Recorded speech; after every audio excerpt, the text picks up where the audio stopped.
안녕하세요. 구독, 좋아요, 알림 설정 부탁드리고요.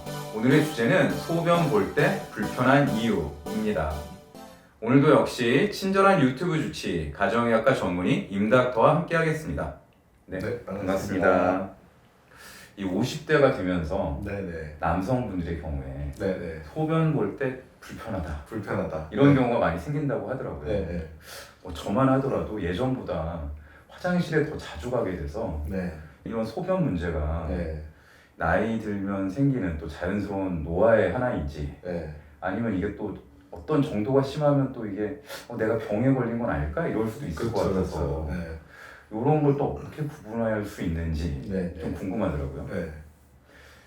그러니까 뭐 사실 그거를 다 설명하기는 이제 좀 너무 어렵기도 하고 또 관련된 병명도 되게 많더라고요. 네네. 그리고 증상이 좀 비슷비슷하기도 하고 그리고 사실은 이제 저희가 이제 여기 함께하는 취지 중에 하나는 우리 몸을 알잖아요. 그렇죠. 그러니까 어떻게 보면 꼭 병이 아니라 우리 몸에 대해서 좀 이해를 하고 그래서 내가 이런 어떤 변화가 있는데 그걸 어떻게 생각해야 될까 요걸 좀 알아간다는 생각으로 네. 이 소변 배뇨와 관련된 이야기를 좀 하면 어떨까 네, 그렇게 좋습니다. 생각이 듭니다. 네네. 근데 그렇게 생각하면 또 배뇨가 어떻게 되는지를 알아야 되잖아요. 그 소위 말하는 포인트를 찍어서 말씀드리자면 네. 몸에서 생화학적 반응이 일어나면서 배설물들이 생길 거 아니에요. 몸에 안 좋은 독소도 생기고. 그렇죠. 요거를 배출하는 한 통로다. 네, 네. 그래서 이 콩팥이 있는데 콩팥이 혈류가 다 지나가요. 그렇죠? 모든 혈류가 딱 지나가면서 거기서 걸러넣지는 거죠. 그래서 몸에서 빠져나갈 것을 빠져나가게 만드는 역할을 한다. 그게 콩팥이라는 거죠. 네, 근데 이걸 하면서 또 어떻게 했냐면 몸의 성분을 조절하는 거죠. 몸에 우리 말한 전해질이라든가 이런 부분은 엄격하게 농도가 조절이 되거든요. 이런 기능을 또 콩팥에서 하는 거죠. 네, 단순히 걸러낼 뿐만 아니라 그런 작용을 통해서 몸의 항상성을 유지시키는 작용을 또 하는 거예요. 그러면 콩팥에서 그걸 만들었잖아요. 그러면 그것을 만드는 대로 계속 빠져나갈 수도 있을 거 아니에요? 만드는 대로 다 빠져나간다. 만드는 쪽. 그러니까 그렇게 할 수도 있을 거 아니에요. 그런데 인체는 그리고 위험하게 그걸 모아두는 거죠. 그러니까 소위 말하는 방광이라는 곳에서 모아뒀다가 일정한 양이 되면 한 번에 이렇게 내보내는 그런 시스템이네요. 그런 시스템이죠. 그런데 그러면은 콩팥하고 방광을 이어주는 관이 있어야 될 거 아니에요. 그러겠네요. 네, 그게 요 관입니다. 그럼 방광에서 그럼 나갈 때 나가는 출구가 있어야 되잖아요. 그게 요 도인 거죠. 네. 그래서 만약 우리가 소변 문제가 여러 가지가 있는데 아예 소변을 못 보는 경우가 있잖아요. 그런 경우도 있겠죠. 있겠죠. 소변이 안 나와요. 근데 그러면 이게 어디서 문제냐? 우리가 한 가지 추측을 할 수 있는 게 쉽게 할 수 있는 게 있죠.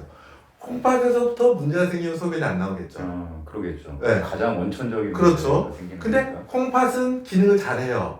그런데 콩팥에서 방광까지 가는 길에 문제가 생기잖아요. 그러면 또 소변이 안 나오겠죠. 그러겠네요. 근데 여기서 또 중요한 게는 콩팥은 두 개가 있다는 거잖아요. 관도 두 개예요. 왼쪽 오른쪽 두 개. 한쪽에 문제 생기는 것으로는 소변이 나와요. 그러겠네요. 다른 쪽에서 모이니까요. 그러니까 이쪽에 다 한쪽에 문제가 있다 하더라도 소변이 안 나오진 않아요. 네. 반대로 거기서는 다 기능을 잘하는데 방광에서 소변이 모이지만은 이거를 배출을 못해도 소변을 못 보겠죠.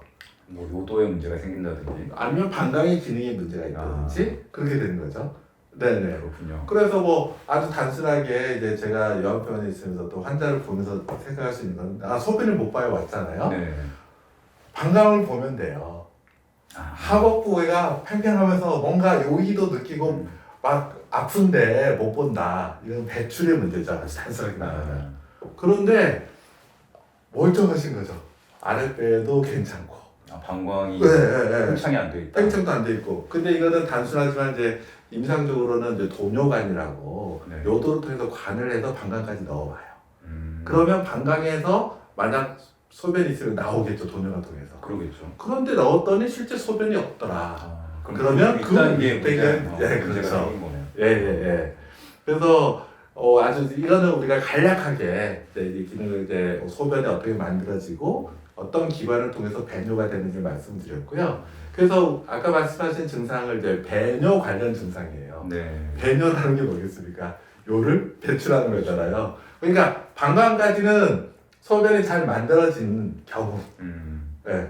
또 뭐 문제가 있더라도 어쨌든 방광에 소변이 모여요. 모여 있는 경우. 그런데 그 소변을 배출하는 과정에서 문제가 되는 경우들이 있더라. 그거를 우리가 배뇨 관련 증상이다 이렇게 얘기하는 거죠. 아니 저도 처음에는 네. 이 소변 관련해서 불편한 증상 네, 개인적으로 느끼거나 아니면 주변에서 들은 걸 생각했을 때는 네, 방광에 문제가 있는 거 아닐까만 생각을 했는데 네. 임닥터 이야기를 듣고 나니까 이게 원천적으로 신장 문제일 수도 있구나. 아, 그러니까 이런 이제 생각을 또 하게 있는 되네요. 경우에 예를 들어 신부전이 있는 경우는 하루 만들어지는 소변량이 적으신 분이 있어요. 그러니까 소변량이 적으니까 뭐 소변을 볼 때 시원하지 못하거나 이런 문제가 생길 수 있죠. 물론 조금 다르긴 하지만 네. 그래서 꼭 방광만의 문제라고 국한해서 볼 수는 없어요. 네. 네네. 어떤 소변 문제가 생길 수 있는 게 네. 콩팥도 있고 방광도 있고 네. 그렇다고 하셨는데 제 입장에서 더 관심이 가는 거예요. 아, 그렇죠? 방광 쪽이 주되게는 방광이죠. 네. 그래서 이제 우리가 그 소변 관련, 배뇨 관련한 증상을 얘기해야 될 텐데, 그럼 우리가 어떻게 방광에서 모이고 그 다음에 이제 배출되는지 좀 몇 가지는 좀 아셔야 될 것 같아요. 일단 첫 번째 방광인데, 방광은 근육이 둘러싸 있어요. 네. 팽창하죠. 네. 네, 그러니까 이렇게 확장될 수 있다는 거죠. 안쪽에 점막이 있고 중간에 이제 근육들이 돼 있고 이렇게 감싸 있는 거죠. 이게 방광이에요. 대체로 용량은 뭐 사람마다 다 다른데 대개 뭐 한 400에서 한 800g, 밀리리터 정도의 용량을 가질 수 있다. 근데 이거는 팽창할 때고 통상적으로 좀 소변이 차면 한 400에서 500 정도 찬다 이렇게 생각하시면 돼요. 근데 이제 그런 생각 안 해보셨어요? 어느 정도 소변이 차야 요일을 느끼는가? 한 뭐 150ml 이 정도는 아닐까요? 그러니까 보통 이제 한 150에서 300 정도. 네, 그럼 요일을 느끼고 한 400 정도 되면은 우리가 이렇게 배출을 한다. 이런 거고. 그럼 뭐 예를 들면 저는 화장실을 좀 자주 간 편인데 네. 방광이 좀 작은 거겠죠. 그러니까 사람마다 약간의 차이는 있는 거죠. 뭐 딱 모든 사람이 몇 미리가 차면 요일을 끼고 이러는 건 아닙니다. 사람마다 다르고 네. 그것은 이제 방광의 용량과도 좀 관련이 있다고 좀 생각이 들죠. 네. 그래서 그 근육으로 돼 있다고 하잖아요. 근육은 인간의 근육은 두 종류가 있습니다. 그렇죠. 어떤 거냐면 우리가 골격근이라고 해서 내가 팔 들어하면 팔 들죠. 네. 이거를 그러니까 제 머리 대뇌에서 명령을 주면 움직이는 근육이에요. 반면에 제가 호흡을 한다던가 소화할 때 위장이 움직이는 것은 불수의근이라고 예전에 하잖아요. 그렇죠. 그건 자율신경으로 자동적으로 이루어져요. 자기 생각대로 움직이는 게 아니고. 예, 반사적으로 이루어진다고 하죠. 그러면 방광에서 그럼 소변이 빠져나갈 때 어떻게 빠져나갈 거냐? 두 가지가 있겠죠. 예를 들어 우리가 어떤 통이 있으면 물이 빠져나간다고 하면 그냥 압력에서 자연적으로 빠져나가는 경우도 있을 수 있잖아요. 그런데 인체는 그렇지 않고 짜주는 겁니다. 그 방광에 있는 근육이 짜줘야 나가는 거죠. 예. 그러면 이거를 짜주게 하는 그 과정이 어떻게 되느냐면은 방광에서 그 소변이 차면 이게 방광벽에 압력이 가해질 거 아니에요? 이게 일정한 압력이 되면 이게 자극이 전달이 돼요. 근데 이게 뇌까지도 물론 전달되지만 주되게는 어디가 가냐면 이 척추까지 전달돼서 반사적으로 이루어져요. 일정한 양의 그러니까 압력이 가하면 그래서 배뇨 반사라고 표현해요. 그러면 이게 가서 척추에서 바로 자동적으로 이 근육에 자극해서 짜주게 돼 있는 거죠. 그러면 이게 어느 정도 차면은 이게 저절로 셀 수도 있는 거네요. 그게 기본적인 메커니즘이죠. 네. 그런데 이제 방광에 있고 그럼 요 도가 있잖아요. 그 입구에 이 소위 말하는 관략근이라는 게 있습니다. 그렇죠. 관략근에도 두 종류가 있는데 안쪽이 있고 바깥쪽이 있는데 이 바깥쪽에 있는 관략근이 이런 특이하게도 관략근에 수의근이 있어요. 그러니까 우리가 소변에 요일을 느껴요. 네. 그렇지만 참을 수 있죠. 참을 수 있죠. 네. 왜 참을 수 있느냐? 관략근이 수의근이기 때문에. 그렇죠. 그래서 아까 요일을 느끼면 척추 반사적으로도 이런 즉 배뇨 반사도 있지만 배뇌로도 자극이 간다고 그랬잖아요. 그러니까 배뇌에서 안 돼. 그러면 지금은 안 돼. 뭐 이런 거. 그러면 그 방광 근육에 작용하는 게 아니라 관략근이 작아집니다. 그렇죠. 그러면 우리가 배뇨를 한다는 게 별거 아닌 것 같지만 일단 아까 배뇨 반사에서 방광에 있는 근육이 짜주고 동시에 관략근을 풀어주고 그래야 배뇨가 되는 거죠. 그렇군요. 네네네. 기회가 됐으니까 말씀드리면 남성과 여성이 좀 다른 특성이 있어요. 뭐냐면 이 요도 길이가 여성이 짧아요. 구조적으로. 네네. 그리고 여성의 그 요도 입구가 항문에 좀 더 가깝죠. 그래서 여성들이 방광염이 좀 더 자주 걸리고 잘 걸리는 거예요. 남성과 다르게. 네. 그런 특성이 있기 때문에 여성분들은 그 점을 좀 아셔야 된다. 이렇게 좀 그 점은 이번에도 말씀을 드려야 될 것 같아요. 그러면 이제 보통 남성분들은 전립선 관련해서 네. 질환이 많고, 그렇죠. 여성분들은 네. 뭐 방광 관련해서 질환이 많은 게 그러니까, 그런 이유인가요? 그러니까 방광염이 잦은 거는 여성이 잦는 거고요. 네. 여기에서 그러면 이 방광에 있는 그 위치 속에 연관돼서 뭐가 있냐면 남성의 경우는 전립선이 있어요. 네. 네. 여성의 경우는 질과 자궁이 있어요. 네. 그러니까 이게 연관되어서 이 그 배뇨와 관련된 거와 연관된 증상들과 상태를 좀 영향을 준다. 요런 차이가 있다. 요 정도는 좀 아셔야 될 것 같고.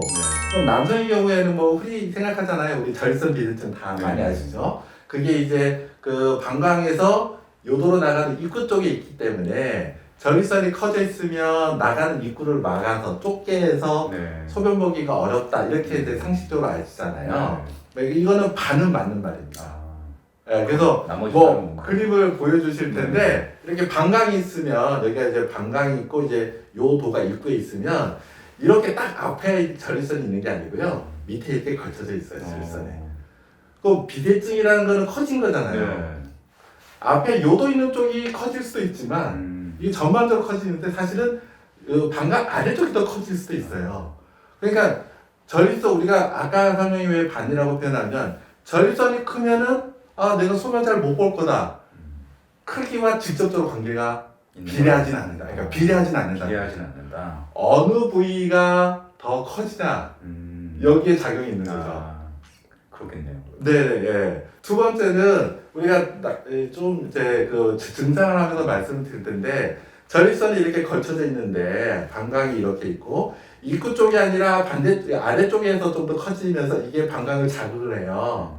그러면 소위 말하는 과민성 방광 증상을 전립선 비대증이 좀 자극해줘서 만들어내요. 예. 그래서 전립선 비대증으로 생기는 소변 증상 하면은 요도를 막아서 생기는 증상이 주일 것 같은데 그렇지만은 않다. 예. 그런 거는 생각을 좀 아셔야 될 것 같습니다. 임닥터 말을 듣고 나니까 네. 이런 이제 이 배뇨 과정에 관여하는 여러 가지 기관들에서 문제가 생겨서 결국은 우리가 불편을 겪는 게 아닐까. 맞아요. 그런 생각하는데 맞는 거죠? 네, 맞습니다. 그래서 이제 그게 우리가 흔한 질환이 뭐냐 이거는 이제 좀 이제 다음 편에도 말씀드리겠지만 뭐 예를 든다면 우리가 도리 요로 결석이라는 게 있잖아요. 그렇죠. 요로라는 것은 아까 요 관부터 요 도까지를 얘기를 하죠. 네. 그래서 우리가 콩팥에서 내려오는 요관에서 돌이 있어요. 그 막을 경우에는 한쪽만 돌이 있는 경우는 소변은 나와요.